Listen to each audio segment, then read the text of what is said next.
The wait is finally over. The Moss Park Armoury will finally open its doors to shelter some of the city's most vulnerable people from the cold. This after weeks of demands from activists. I'm Nitish Bisono, and tonight we've learned that the Armoury will be temporarily open, but it won't be made available until Monday. And according to one activist, that's too little too late.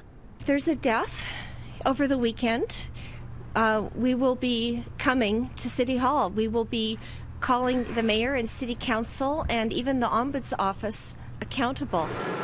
A desperate plea to have the Moss Park Armoury open has been answered, but the round-the-clock access is only for 2 weeks and won't be available until after the city will see record-breaking frigid temps, well into the mid-30s with the wind chill factor.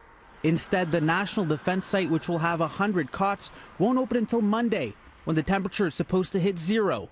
But never this long. Never this long. And if you really look at it, it's been 12 months because the petition I started was December 2016. So we've been calling for the Armoury through that whole time. This warming center that will be opened is in the process of being opened now. The city will be in charge of announcing exactly when the doors open and when people can be taken in.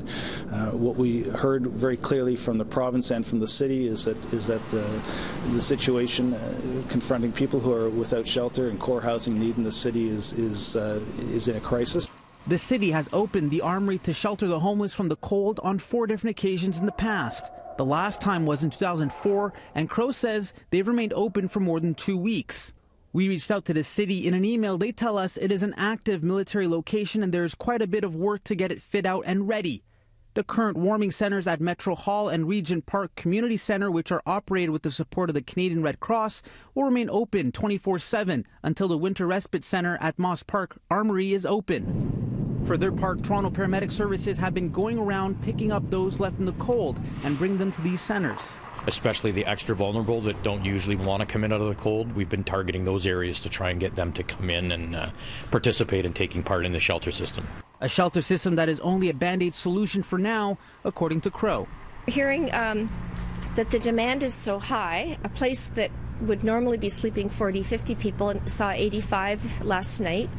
Not enough mats, not enough blankets.